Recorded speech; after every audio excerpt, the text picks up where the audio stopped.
You stand on the frozen soil of Manchuria, where the wind sweeps harshly across barren fields. There is no trace to remind you that this was once one of humanity's most horrific secret battlefields. Beneath the hardened earth, memories lie buried, yet they seep into every breath of history. This is where Japan's Unit 731 once existed. You've read about that number in books, but only when you listen to the silence here do you feel the memory like a scar that has never healed. During World War II, Unit 731 was based in Pingfang, on the outskirts of Harbin. It was not a hospital, nor a humanitarian medical research center. Instead, it was a massive laboratory where humans were turned into test subjects for biological weapons. Plague, anthrax, cholera, typhoid. Diseases deliberately sown, and bodies forced to bear the marks of warped science. Official histories speak of Unit 731 with restraint, as if the truth is too heavy to fully press onto the page. The death toll remains disputed. Some scholars say thousands, others insist tens of thousands.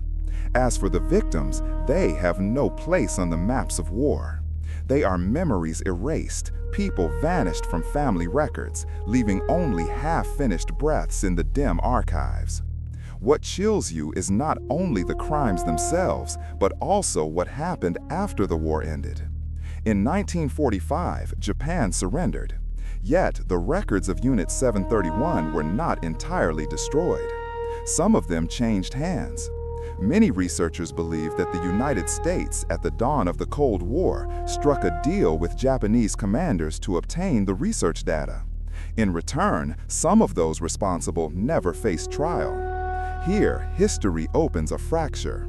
Some believe that decision was a betrayal of justice, allowing atrocities to be concealed for the sake of military advantage.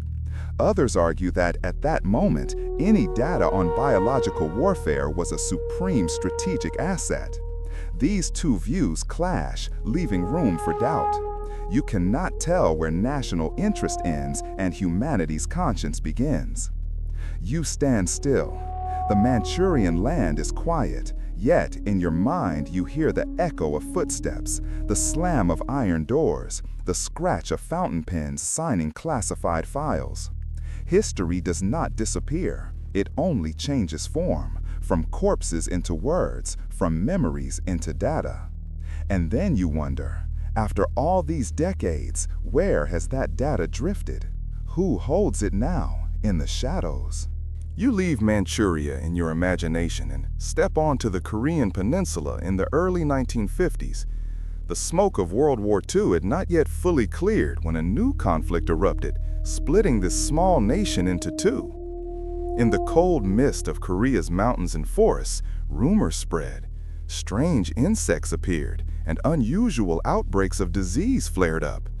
The people whispered that this was not merely a war of bombs and bullets, but something more, invisible, more terrifying, biological weapons. China and North Korea jointly accused the United States of deploying pathogens in the war.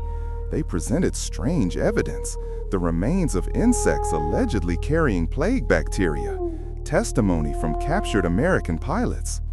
They painted a dark picture in which the air, the drinking water, even grains of rice could be turned into weapons. These accusations spread widely, becoming one of the greatest enigmas of the Korean War. Yet the truth proved elusive.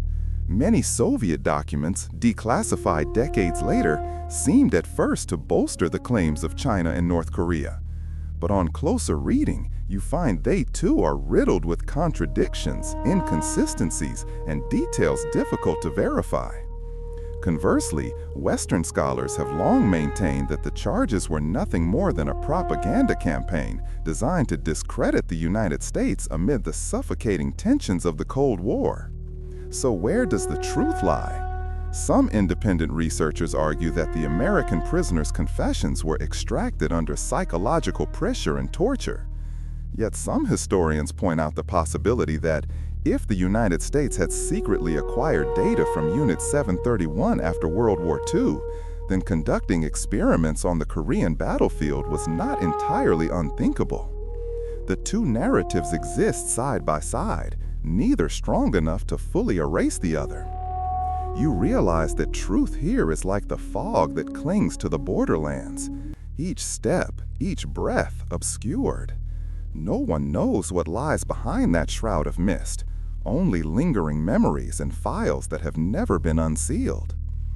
In your mind's eye, early 1950s Korea appears like a bruise on history, a land scarred by bombardment, where civilians cowered not only before air raids, but also before rumors of man-made plague. If propaganda, it was cruel to the memory of the people who endured it. If real, it reveals a chapter of history the world still hesitates to confront. You stand on that indistinct boundary, where the blare of propaganda loudspeakers mingles with the wail of air raid sirens. A question clings to you. If it was all fabricated, why do some classified files remain sealed to this day? You leave behind the grim atmosphere of Korea and head westward, where the blazing sun pours down on the Nevada desert. The golden sands here seem to hold no trace but for the tracks of military vehicles and rows of rusted barbed wire. Yet in the shadows of the Cold War, this place was once a stage for experiments no one was ever meant to know. In the United States of the 1950s, the government and the military were gripped by an obsession. If the Soviet Union developed biological weapons, America had to stay one step ahead. That fear opened the door to a series of experiments, not only in the Nevada desert, but also in the heart of bustling cities. Imagine this. One morning in San Francisco in 1950, a thick fog rolled over the city. But hidden within it was the bacterium Serratia marcescens, released as part of a test.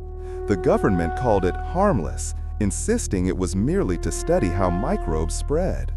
Yet soon after, at least one person died from an unusual infection, and a series of unexplained illnesses were reported. The story didn't end there. Other cities, New York, Washington, St. Louis, also became outdoor laboratories. Western historians insist the purpose was scientific research, but declassified documents detail covert operations with strangely intriguing code names: sea spray, large area coverage. Each name sounds innocuous at first glance, yet each concealed a plan to seed microbes into everyday life. Defenders of the government argue that the bacteria used were weak and unlikely to be lethal. But many independent studies have shown otherwise. The immune systems of the elderly, children, and the infirm could be severely compromised. The so-called harmlessness may have been nothing more than a thin coat of paint over deeply unsettling data. You picture the city's residents at the time, strolling across the Golden Gate Bridge, sipping coffee in small cafes, unaware that they were part of a massive experiment. Their memories preserved no trace of it, yet perhaps in their bodies there once lingered microscopic remnants of biological warfare, a memory erased, not from the mind, but from the flesh. The Nevada desert, with its sealed-off testing facilities, became a symbol of concealment. Thick concrete walls, cold underground chambers where vials of bacteria were guarded like treasure. You walk through that space in your imagination, hearing the desert wind sting your skin, and realize everything was built to protect a truth no one wanted to acknowledge. And you wonder, if, even on this land of freedom, human beings were once used as test subjects, how many other secrets remain locked away in files that have never been unsealed? You close the pages steeped in the sands of the Nevada desert, but the journey of memory does not end there. It leads you to a conference hall in 1972, where solemn handshakes were captured through the lenses of cameras.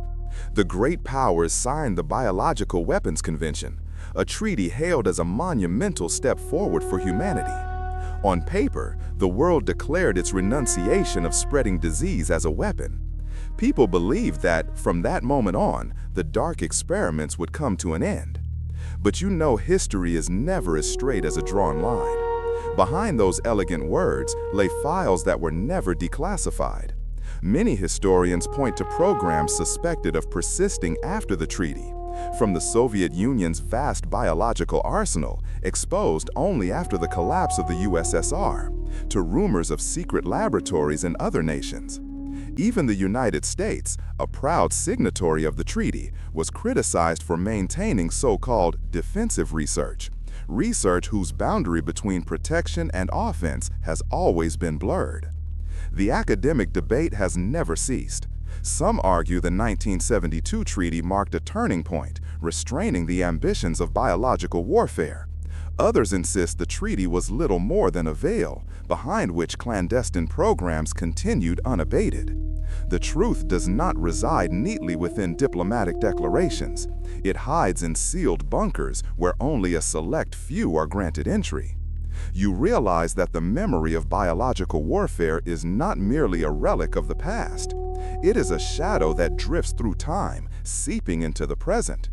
Each time a disease outbreak occurs, natural or not, whispers of suspicion arise. Is there an unseen hand at work? Perhaps the memories once erased are returning in subtler and harder to detect forms. You stand at the threshold of the present, caught between two poles. On one side, the hope that humanity has learned its lesson. On the other, the fear that history merely sheds its skin to repeat itself. The fields of Manchuria, the mists of Korea, the Nevada desert, all now merge into a single current of memory. It has not died. It merely lies in hiding, waiting for another day to resurface. And then you hear a question echo in your mind. Do erased memories truly disappear, or are they merely waiting for the day they return?